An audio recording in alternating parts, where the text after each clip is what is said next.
today with Dr. Corey Dickens, and he's going to join the conversation about Black business and entrepreneurship. I am Candice Dickens, your host, and I want to wish everyone happy Juneteenth. Dr. Dickens, tell us about the names of your business, and then I want us to talk about, how you came to be branded, incorporated, or LLC, and talk about the experience of being an African American business owner. I know you have two businesses. I'm looking at the cards. One is called Be Free Defensive Solutions, and the other one is Life Changes. Can you tell us something about the business? Sure. As you said, I have two businesses. Be Free Defense Solutions is a company where we train people in relation to firearm safety. In this day and age, I think that there are many things going around. Can we start over? No, it's live. Oh, this is live, man. Anyway, there's a lot going on out here in society, especially living in urban environments. There's a lot of violence, carjackings, and people just aren't safe. The police realistically can't protect everyone. And for the most part, they're a post situation. They come after something violent happens or an event happens. So it's up to you personally, to be able to defend yourself. So what we do is we teach people awareness. We teach people basic defense. Looking at home defense, we also teach them firearm safety. We help them get what's called an HQL, which is a permit that will allow them to go purchase a gun. And we actually help certify them for what's called wear and carry, where they can actually wear a firearm. In addition, we also help them choose what firearm is best for them. I think that in this day and age, it's up to you to understand that you have to protect yourself. Absolutely. So that's what Be Free Defensive Solutions is about. The other company is on the other end of the spectrum. It's called Life Changes. And so with that company, we offer academic and mentoring support for young people, ninth grade actually into college. So we look at them in terms of, we help them with their academics, tutoring, professional development, and lifestyle choices. Okay. Right now, STEM is big. A lot of young people are struggling with technology, with math, with science. Mhm. In order to effectively get into STEM fields, starting in middle and high school, they have to be on a certain track in terms of math and science to be able to effectively go into college and compete and get into those fields. Right now, a majority of young people, middle school and high school, in large cities across this country, they're not on track. In fact, I will go further and say that a lot of schools aren't preparing them well at all. Mm. They need help. But parents have to understand they need help. And then parents have to they have to find someone who can help them. And so I Absolutely. put together Life Changes to help people, help young students. Again, they can actually give us a call or go to our website, which is lifechanges.solutions.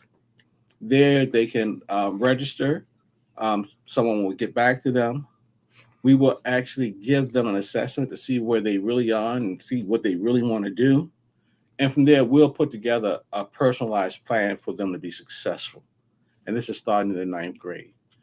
Right now, we have a demonstration program. We're working with ninth graders here in Baltimore City. Also, right now, we're working with Bridge High School to college students, and we have a couple of college students. Wonderful. And the ultimate goal is really to build a pipeline where they go from middle school to graduate degrees. That's the ultimate goal, get their Wonderful. doctorates. So that program is off the ground, and we've been working on that program. We've been working on this business right here for approximately almost 4 years now. Oh, wonderful. So these are the two big ventures that I'm working in right now. Wonderful. And are you incorporated? Are you LLC? Are you sole proprietor? What is your status with the two businesses? Both are LLC. Realistically, what you want to do if you're going to start a business, I even have some notes, and I can step back and help people understand first of all why they should want to start a business. Right now, business isn't for everyone, but I think that most people should try to have some type of hustle or some type of business on the side. Of course, number one, to bring in extra income. Hmm. Number two, um, the write-offs. Realistically, that I don't know if people have ever heard that there are people who don't pay a lot in taxes. They don't pay a lot in taxes because they write everything off, and that's what Mm, a business will allow you to do. And number three, it can lead to potential freedom. absolutely. If your income in your side job or your hustle actually grow to be more than the income you make in your W-2 or going to a regular job, then you can actually switch over, and that can lead to potential freedom for you. Mm. So, Yeah, I like how that ties into Juneteenth, right? okay, It leads to a potential freedom to have more economic choices. correct. Yeah. And this I was watching Ice Cube who had talked about the reparations. And I think in California they've passed a reparations bill. And one of the things I remember Ice Cube saying when people were criticizing him, and he had said, I'm not a supporter of Trump. I'm a supporter of economic freedom, because when you have economic freedom and you have access to money, you can make choices. You can have the kind of freedom that everyone else has: freedom of where you live at, freedom to choose education, freedom to create a life that honors you. So that was important to you. Is it particularly important to you as an African American to have that kind of freedom? Oh, 100%. Because I think through economic development, that's the way to really free our community or to help our community. Um, Politics aside, I think that the power to progress for African American communities is in our hands.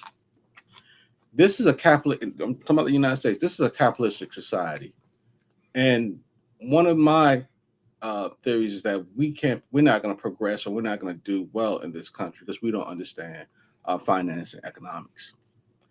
If we want to do well, again, I think the power is in our hands, but that's through starting our own businesses. The next step after we start our businesses is that we have to invest in ourselves, education, etc., and we have to build wealth. And then we can make our own decisions and choose what we want to do. It's hard to do that if you don't have a financial basis.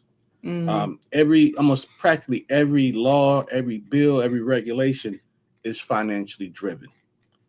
And if we don't have per se the seat at the table, which comes by having finance and money, it just won't happen for us. mm, So we have to build businesses in our community, and we have to actually go um, and patronize those businesses, absolutely. right?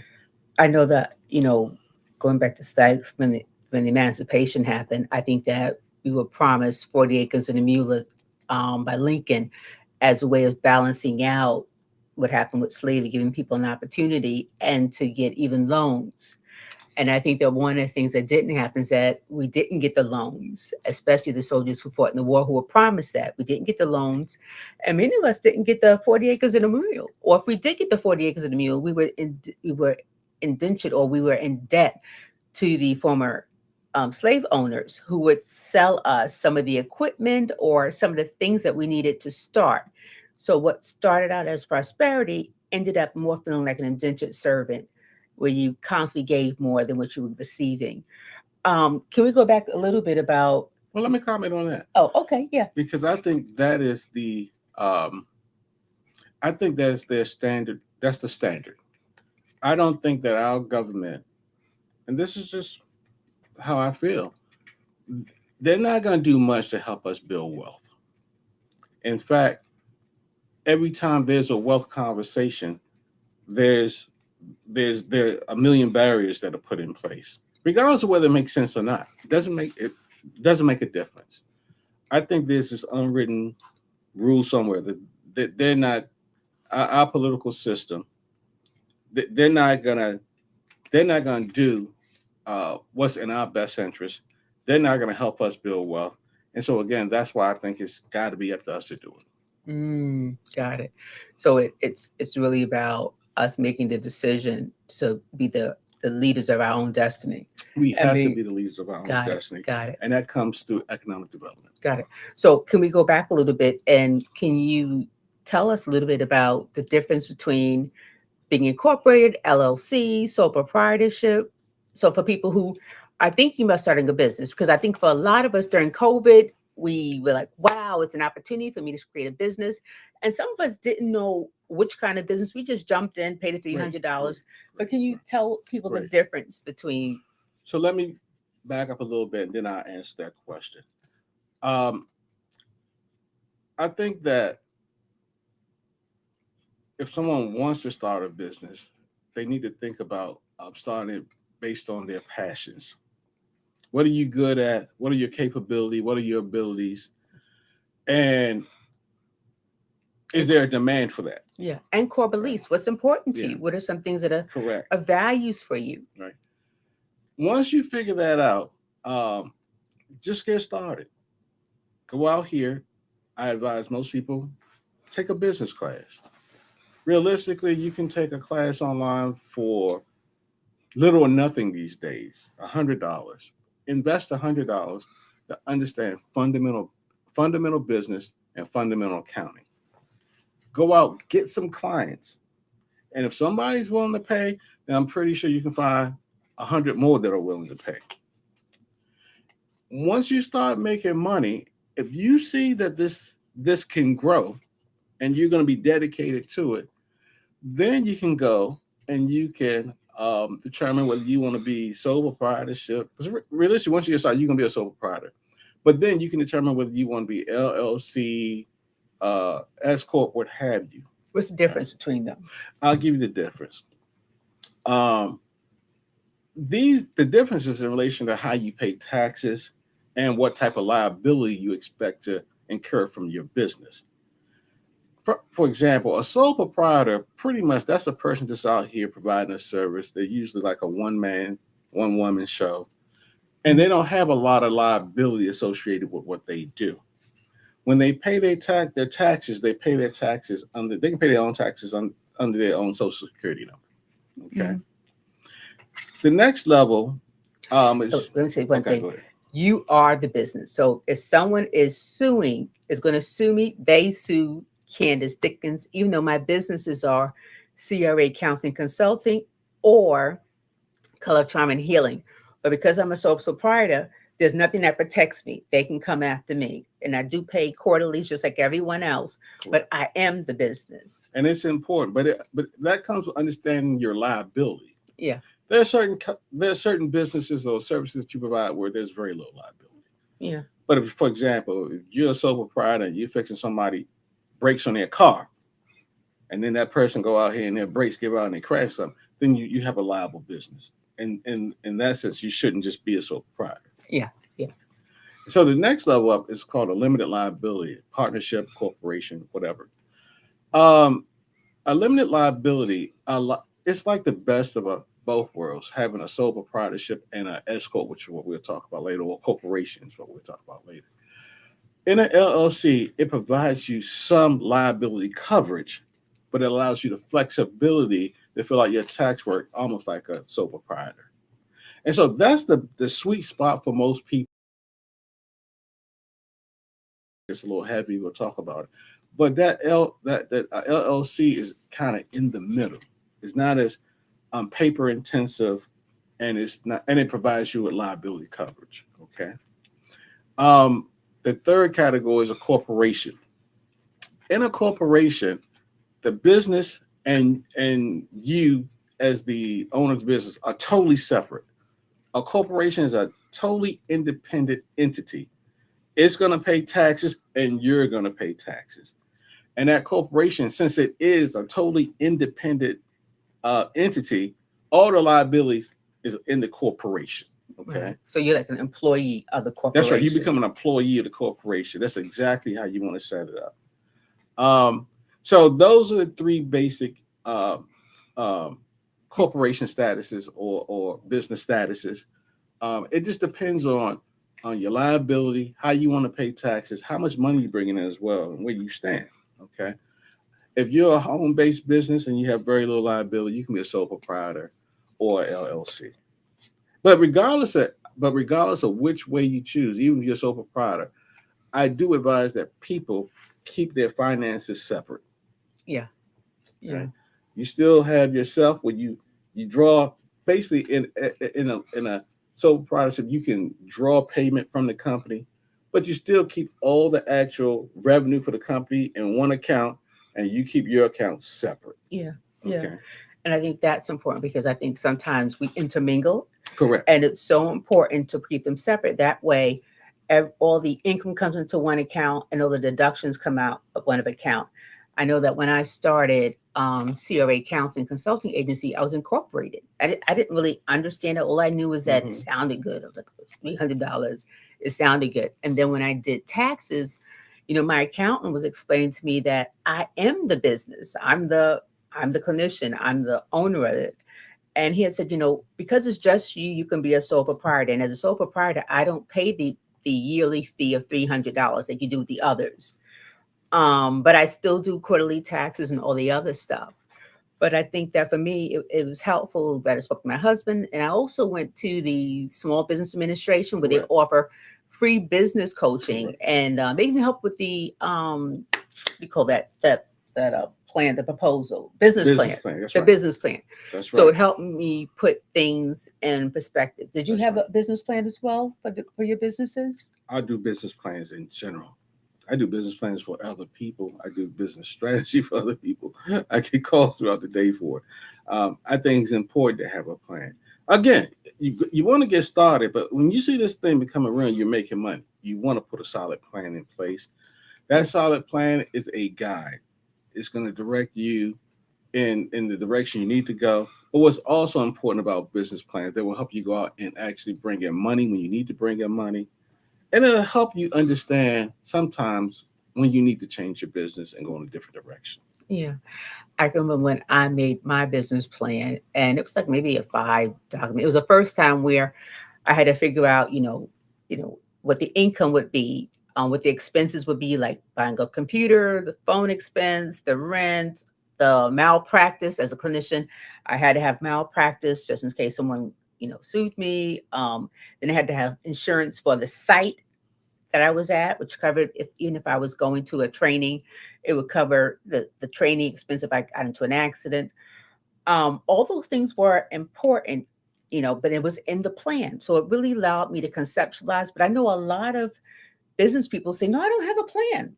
And what they'll say is, what I would do is I would just write objectives or things that were important. So it felt more organic. That they felt like, I'll do this and then I'll do this, but I'll do this. And I don't know if my business is 19 years old, 19 to 20 years old. And I don't think I've read my business plan. Do you often read your business plan? I think people should go back every year and revisit their business plans. But it depends on what the service is.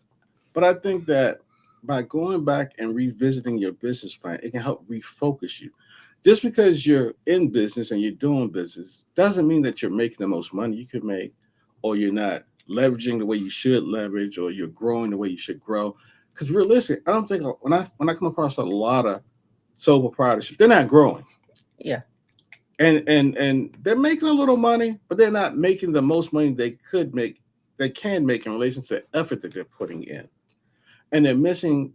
They're not taking advantage of all the like tax breaks and incentives and opportunities on the table. absolutely. And my mindset is, if you're gonna go out here and work for yourself, and you're gonna work for yourself, you're gonna work. Realistically, you want to maximize what your return is. Yeah, But a lot absolutely. of a lot of black companies really aren't. They make a little bit of money, and then they got a little money, and they think they can go buy a big mansion and buy a big car, and they think they're good. But then, for in relation to what they're putting in, they're not maximizing what they should be getting done. Yeah. But that brings us to another discussion. Do you know your numbers? That's right. Like, Know your know numbers. your numbers. So for me, I've had the business plan and I'm just guessing at some numbers because this was my first time being in business. And even though I've been like directors or therapists at other businesses, right? And I've gone to a family where I've seen other people work and be, directors and things. I never had an idea of, how much I needed to live. I would write down what I think the expenses were, But it never occurred to me to know my numbers. And knowing your numbers means look at the expenses in the business, but in your personal life, right? Even with your family, what's the number that's your total debt, and how much do you need to make? How much do you need to charge to cover that debt and have savings? Because that will drive the business. What should I charge drives the business based on what my debt is, also what savings is, and what my emergency fund looks like. So knowing your numbers is important. And I think for a lot of us, and this goes back to slavery, sometimes we don't know our value, right? We don't know our value because people haven't taught us our value, and we haven't had the experience of asking for what we want. Where used to be people giving us what we want or Correct. telling us what our value is. Correct. So when you go to Correct. job and you say, "Hey, I'd like to be paid 30,000," and they go, "Could be just paid 25," then Correct. they don't give you your value. They give you what they want to give you, and that's about power.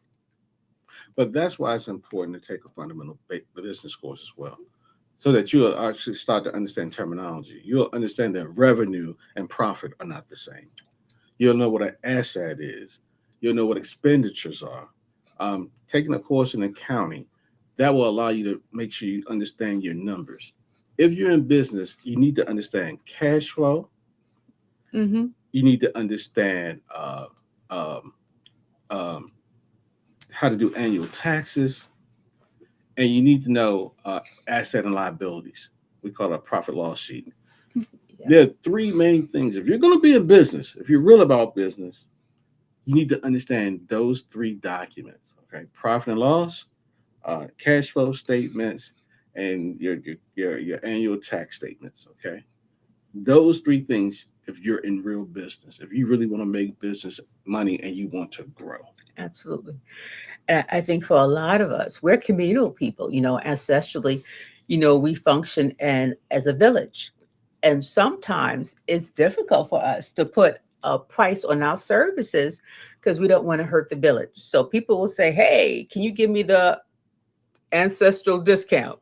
Right? Or the ethnic discount, and not reeling. So we're making sometimes emotional decisions, or we give services away that could be services that you can get paid for, which is why I love people who do here because they have an idea of how each service, whether it's a color service, a curl service, a haircut, they have an idea of what the service is. And for a lot of us, we're afraid to ask for what we want because we're not aware of what our value is. And then we want to protect people in our village because we're like, I don't want to put a burden on them, and not giving them an opportunity to really show you that they'll honor you wherever you're at. And I think that's something culturally, not knowing our true value Right, right. and being afraid of harming people as opposed to allowing people to rise where you're at and believing that they'll do that. Because I think that for a lot of business owners who are African American or African descent from the diaspora, I think that for a lot of us, we haven't learned how to do business. Correct. But there's this thing about not wanting to hurt our culture, but also we have a unique role in business. Like for you, when you were thinking about business, were you thinking about your role as an African American? Yeah, because most of my business is primarily focused on the African American community. In other words, you have to understand who your clients are going to be, and then you got to understand what the market is willing to bear.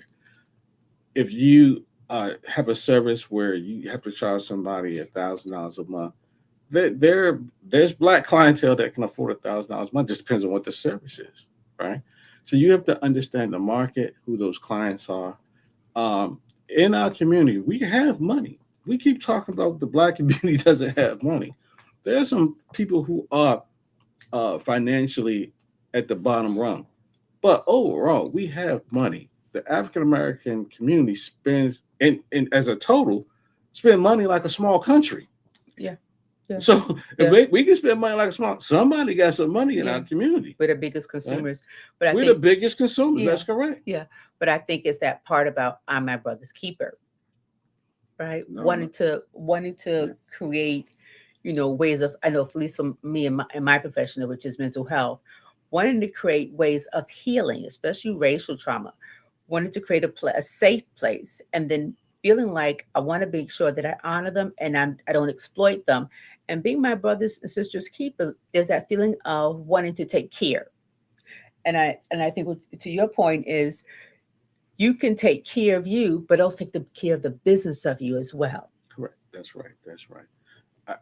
I believe that people they pay for what they want. That's what I do believe. Um, I think that um, we have to have conversations in our community where we we we we take our money and we prioritize it a certain way to make us better, Yeah. to make us progress, to rebuild our communities, and we again we have the, in my opinion, we have the money to do that. It's all about prioritizing how we spend it. Yeah.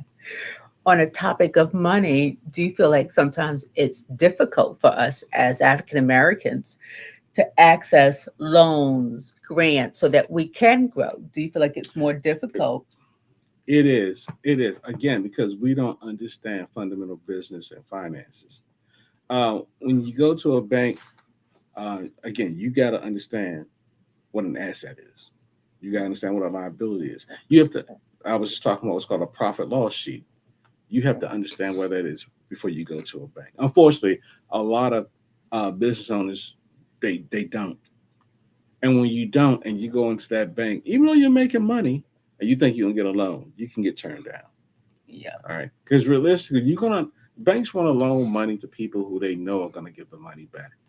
And if you don't understand basic terms, it gives them an indication you might not understand Yeah, finances, and at some point in time, you have problems, you might not be able to get my money back. absolutely. Yeah, I can remember, this is me telling all my business. I can remember having an 800 credit score and trying to get, was it a loan, or I think it was a loan or extended line of credit from, I won't say the bank, but the colors are red and blue. That's all I'm saying.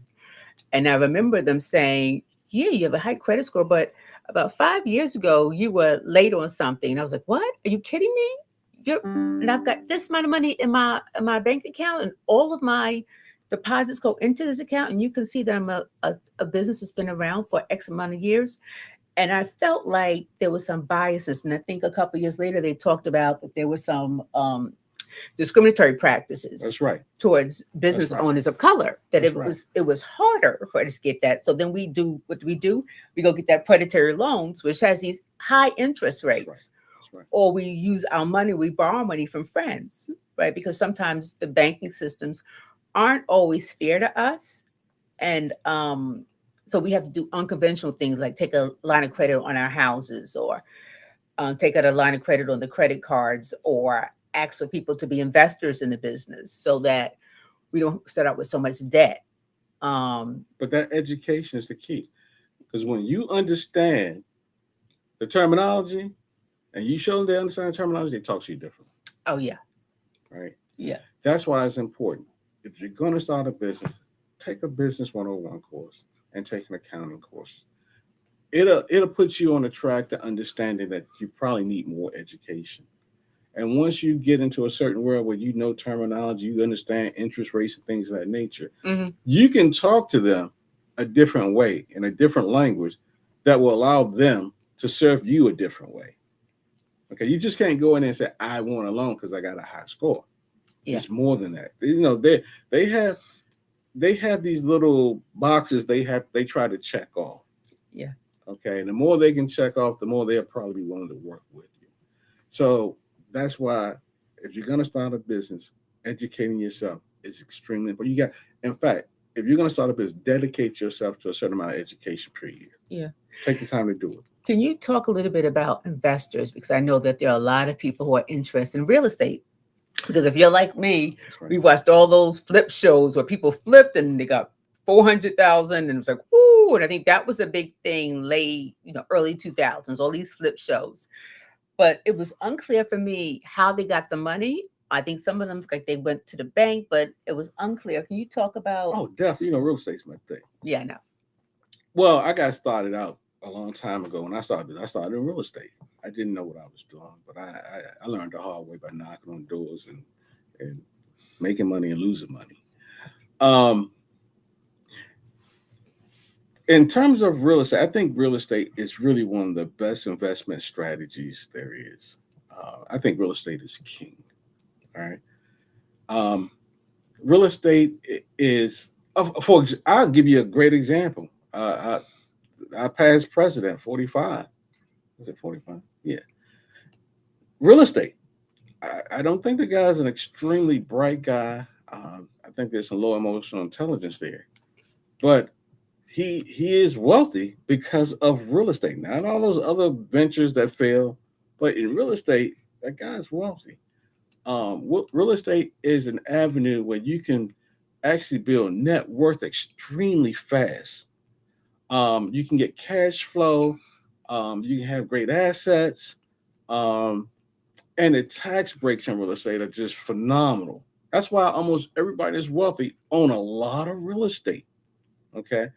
A guy like Donald Trump, 45, um, I looked at some of his tax records, and I can tell you he paid very little in taxes to no taxes Mm-hmm. because of real estate.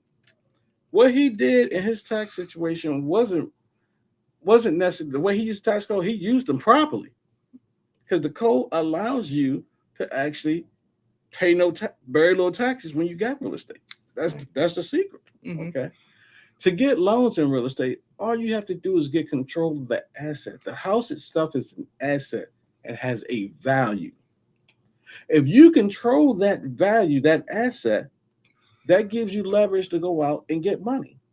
For example, if you can get control of an actual house that's worth $150,000, well, if you got control of it and you understand the asset and the value, then you want to get somebody to give you $50,000.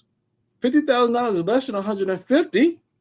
So they see Absolutely. no problem with giving you $50,000. If you fail to do what you're going to do, guess what? I get control of that asset, and it's worth $150,000.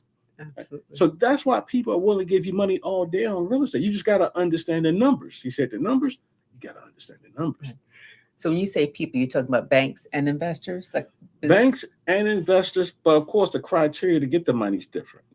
If you go to a bank again, they're looking for a certain credit score, they're looking for a certain history, they're looking to see if you understand certain things. If you can't go to a bank, there are many people out here who make money by loaning you money because they understand the value of real estate. absolutely. If I'm a guy, let's say I'm a millionaire, and you come to me with a deal and you need $50,000 and the property is worth $150,000, and at the end of the deal, you give me my $50,000 back plus $25,000 on top of it. It's a no brainer. Yeah. Yeah. It's a no Absolutely. brainer for them, right? They just have to assess the risk to see if you're going to do what you say you're going to do. But if you're not, I get control of the asset, Hmm. right? So real estate is an area where I think it's very easy to get money, depending on if you want to take on certain risks. In our community, there are a lot of people that just don't understand real estate or investing. I, Back in the day, I used to try to get community people from the community and family involved, and it just wouldn't work because they just had no clue or no understanding, Yeah. right? But that goes also back to what's happened to us as a generation, right? Taking risk hasn't not always been safe. Correct. We are risk So, adverse. Correct. right, because I we're agree. right, especially if we don't have models of it, That's right. I agree. right? Or if we do have models, it's like, oh, that's dumb. That's not going to happen to me because the way we've grown up is being safe. Like everyone didn't leave those plantations when they were That's correct. emancipated because they said, they ain't here is safe. I know the people, I know the land, I know that sometimes we've been groomed to be safe, get the and That's to get correct. the yeah, That's and, correct. and to get the retirement. So to take a risk means, wow, I've really got to risk seeing if I'm enough and if this business is enough. So it goes back to value and it goes back to seeing I and agree. resiliency. I agree with that 1,000%. We are, in my opinion, overall, we are risk averse people. Yeah, yeah, because safety is important to us, right? But I do want to add this. It's a new day. Oh, it's a new day. At one point in time, it was hard to get access to information to reduce risk. But with the exposure to the internet, It's a new day. It's a new day. If you want to understand something, you can just go to YouTube and you'll find 1,000, not even 10,000 Absolutely. channels on how to do X, Y, and Z and reduce risk. We in our communities, I know young people, especially I talk to a lot of young people. I love them. They just want to use the internet for video games Yeah. and But TikTok. but you know But what? But they really expanded it, and a lot of them have, and it could be because of the fact that this is the technology age, the millennials and Generation Z's and Y's. They've grown up having different experiences, so they're not as risk adverse. They're more opportunity that is averse, true. right? So when But COVID happened, they certain realized, internet business, yeah, yes. they realized, oh, I can be an influencer, right? They're thinking about what's possible, right? And not being as fearful. And that could be because the world opened up. You know, there are certain things that in their lifetime they have not experienced that people who are Generation X or boomers have experienced. And they get the message of you can really be whatever you want to be. And they're realizing they have the choice. Man, the internet is the game changer. It is the game I changer. think that it's so easy to start a business and sell products. When I started, you had to do brick and mortar, Yeah. and your largest expenses outside of employees was lease. Yeah. Right, that lease, you lease a 5,000 square foot building. You're talking about minimum five, maybe like $5,000 a month. Yeah. Right, but with Absolutely. the explosion of the internet, you can reach 1 million people um, effortlessly. Yeah.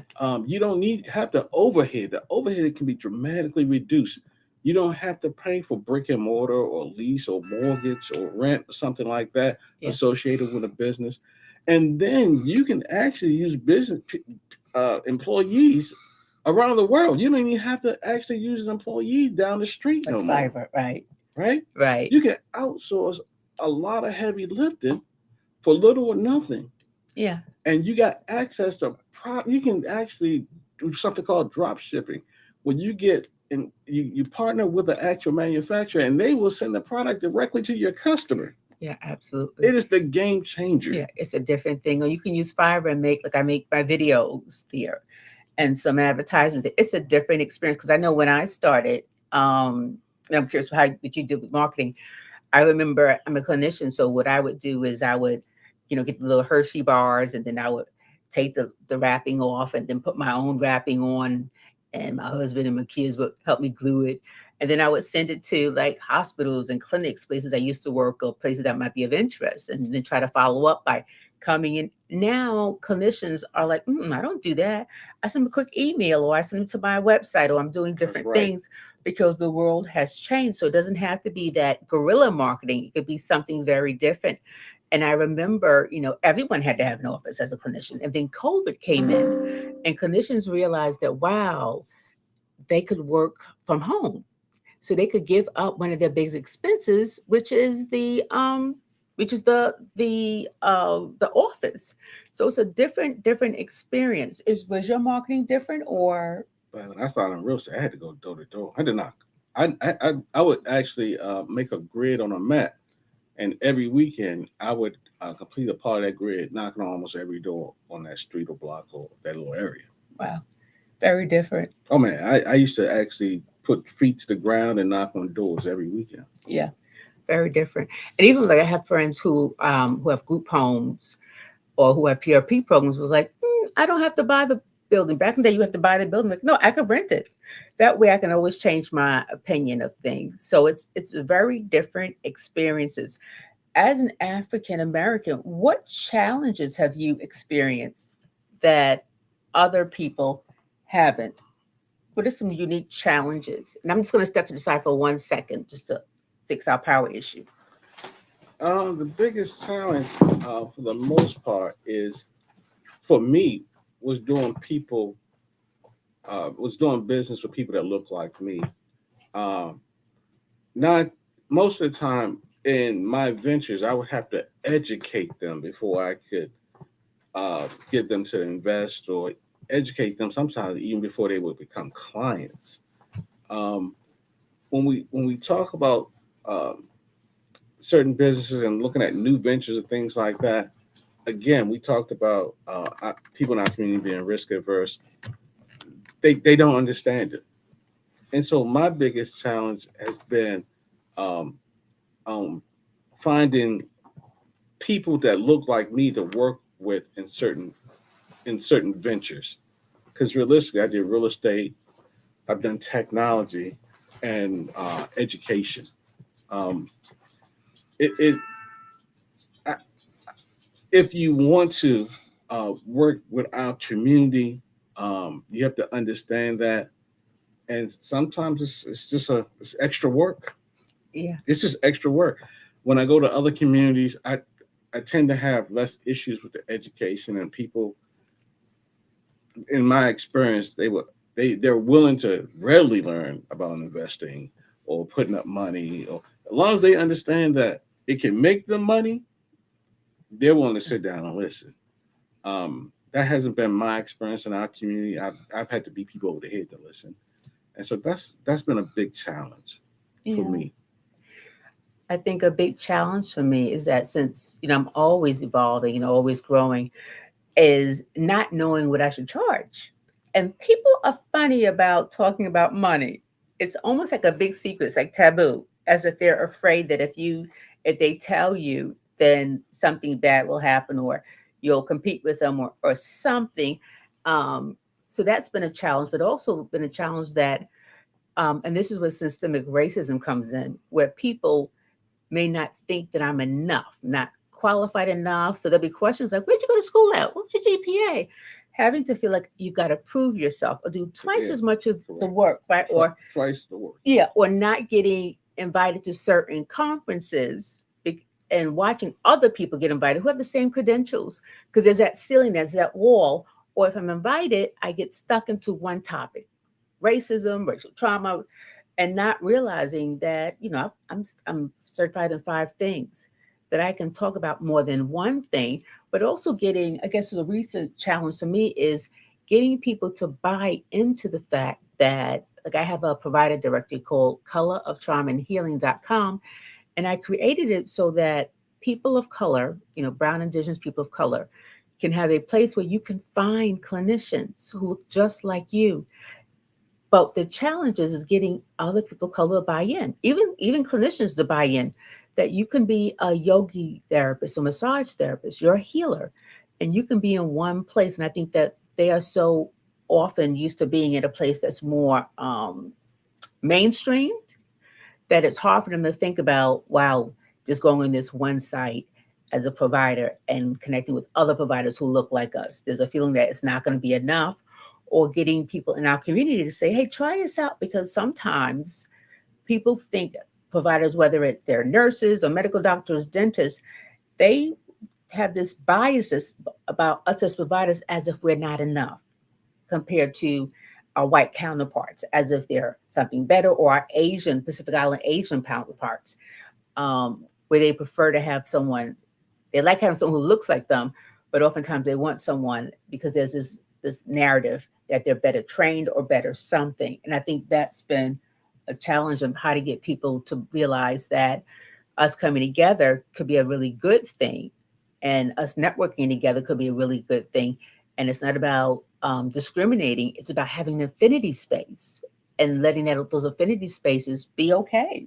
And that's right. Yeah, like a Tyler Perry did by BET, letting you know that, Black power is not a dangerous thing. It's a very inclusive thing, because it honors everyone. And we need that, because there aren't enough affinity spaces that look like us. Correct. And I think in those spaces, one thing that has to be talked about is controlling the narrative. Right. I think that we don't control our own narrative enough. That's why you get this pushback, right? Because you got somebody else controlling the narrative. They're making a statement, or they're projecting what what our businesses look like, or what they're doing, or they're we don't control our own narrative. And I think that's a major barrier to some of us progressing in our businesses.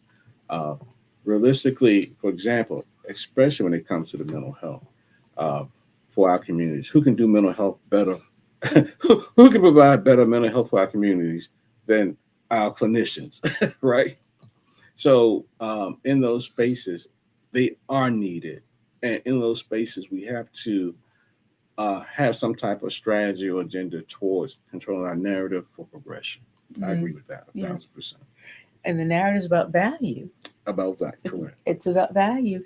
And I think last January I came home. I was on a panel about starting a private practice. And I remember saying to my husband, it changed me because I was the only African American on the panel.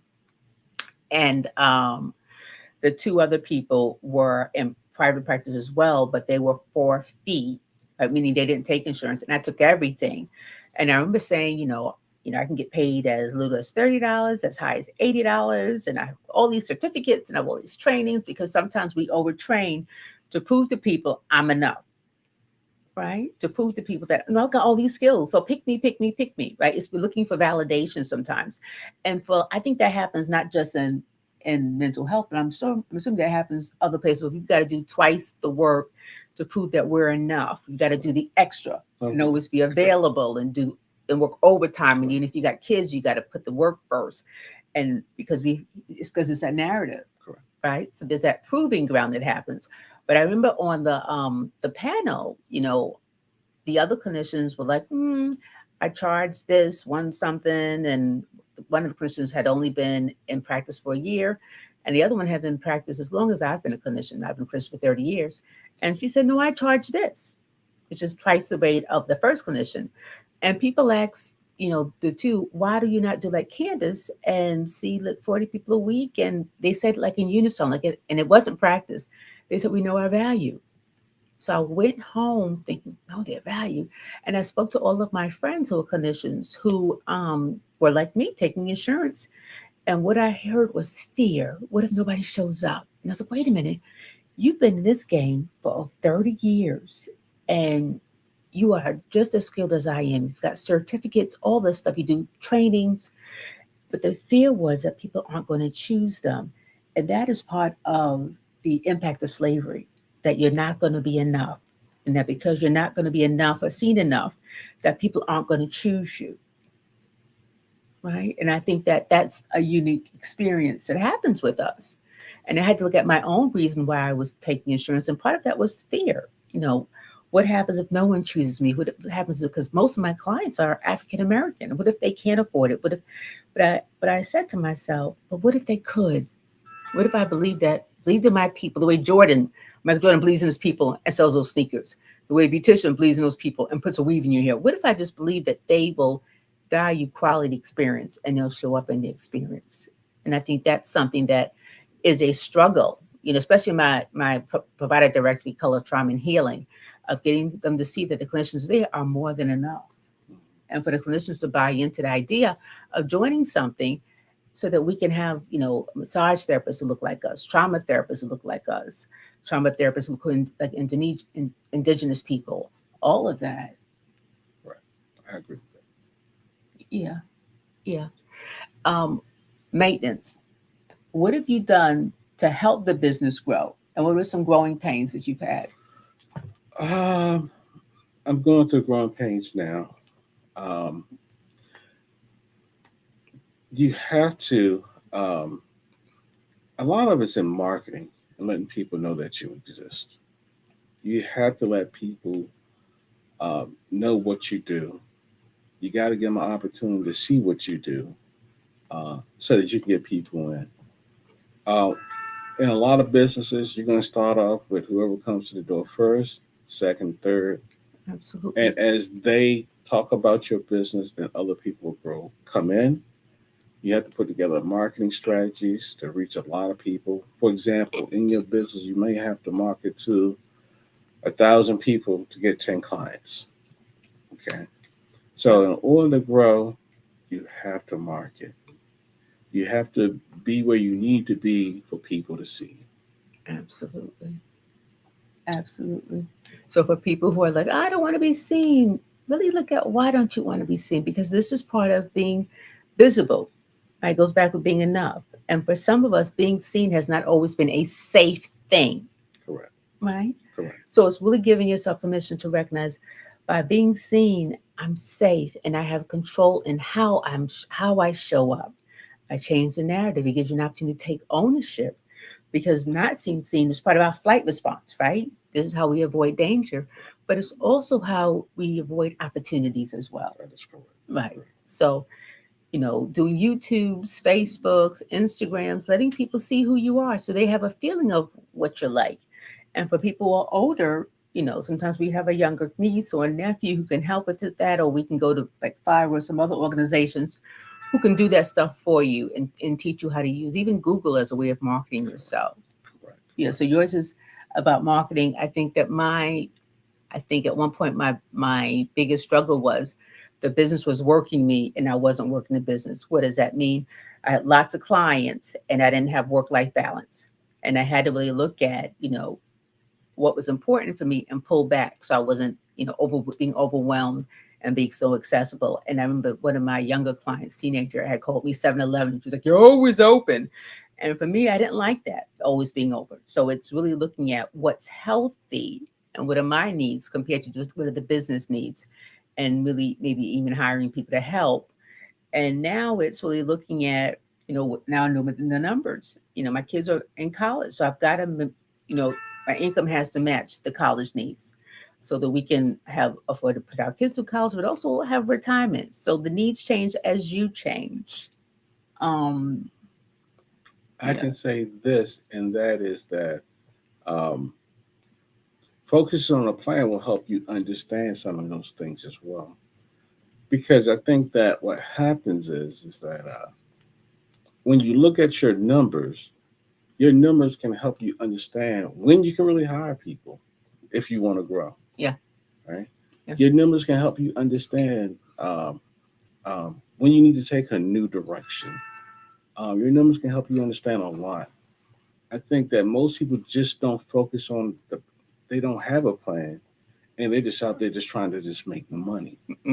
The mm, other thing is that your business model might not be the right model, right? absolutely, People don't, just because you can go out there and sell a product and somebody will buy it doesn't mean that that's it might not be the right type of product for you to sell. absolutely, absolutely. For example, you might be knocking on doors trying to sell something, but realistically, there may be a larger opportunity online. Opportunity, Right? absolutely. You may be actually a one man army, but realistically, the right model might be for you to hire 10 people and then realistically, you just train those people. Mm-hmm. To expand. So I think that people have to sit down sometimes.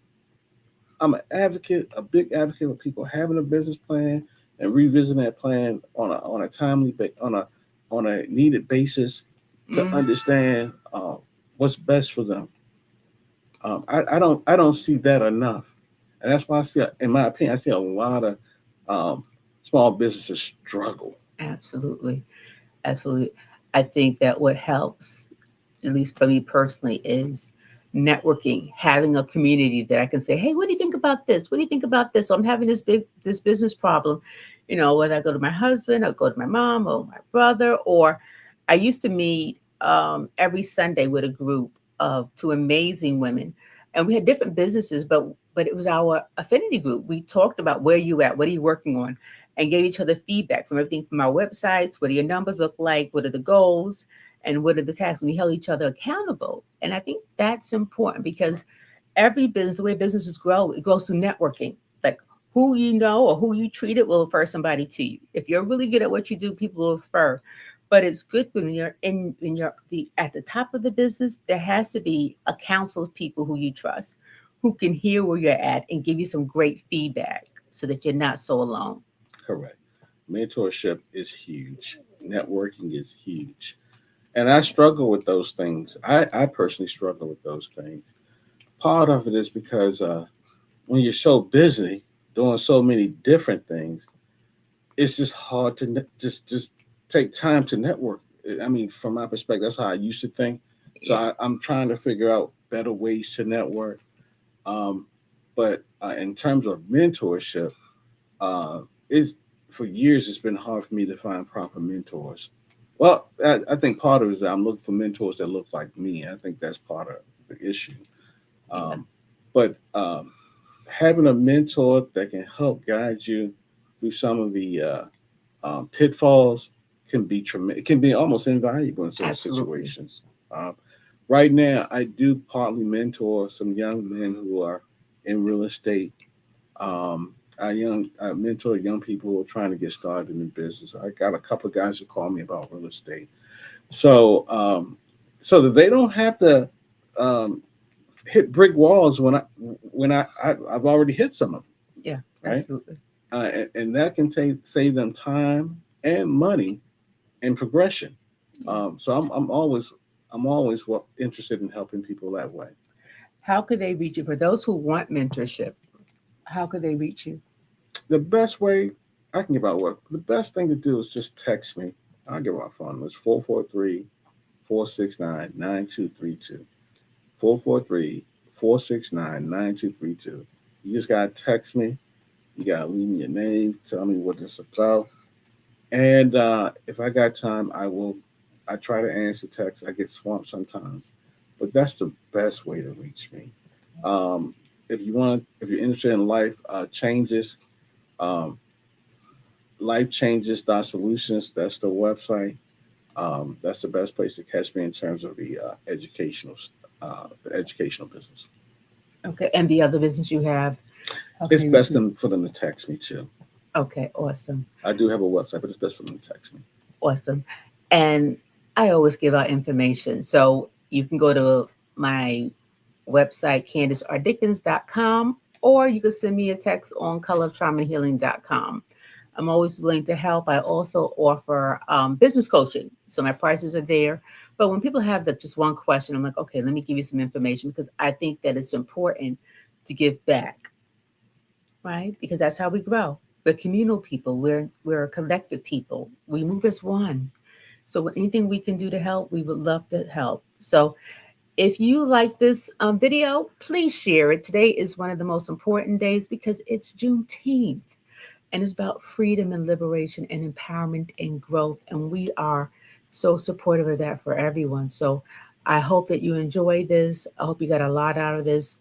Um, it will be aired again at my website was a YouTube channel is Dope Black Therapist. So if you didn't see it or you want a friend to see it, go to dopebblacktherapist.com and you'll be able to see that and my other videos.